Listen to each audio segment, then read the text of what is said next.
Okay, today I'll talk about some GAA and the other stuff.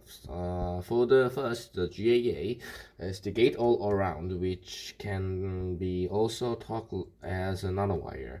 As the gate gets all around the body, it is easy to control the ID current. But as the as the body gets here and the gate gets all around, and there's a source and there's a body on the side, the contact of the source and the body and the gate has too small. There are two small contacts on there, so which means we can get some series resistance, which means we can think that there are some small direct current. To solve this problem, we can make some many GAAs and put it in a parallel way, or we can make the GAA size more bigger. But as the size get bigger, we cannot control the center current. As the GAA gets bigger, we cannot control the current at the center of the body. So we make the GAA gets the width longer, like this, not like this, just like this. Yes. And then we've learned about the FinFET.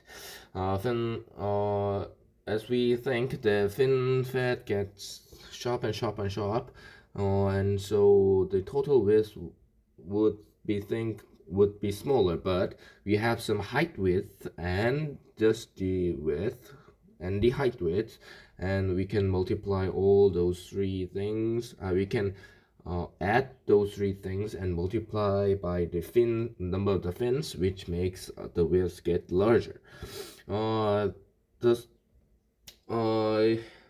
The FinFET should be made as an ALD process, atomic layer deposition process, and we use some harmonic oxide as the gate oxide, and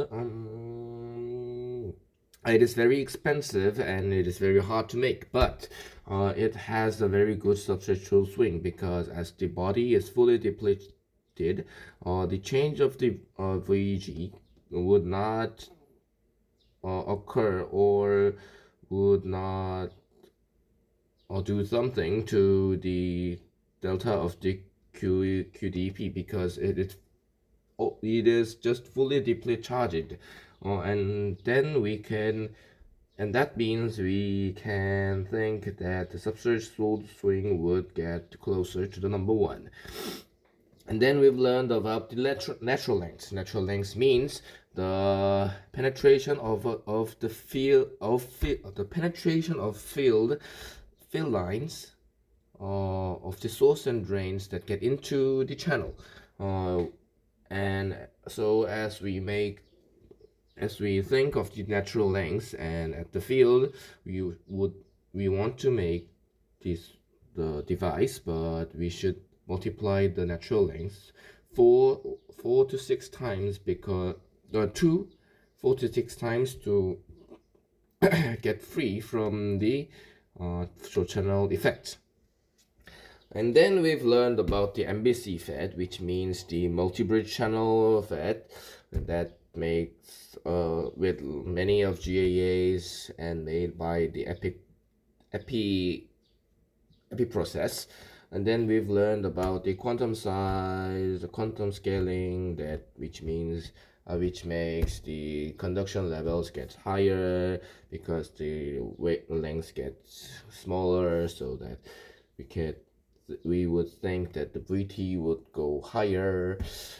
And by this process, and as we think that the quantum has some quantum levels, and that makes intersubband scattering. Thank you.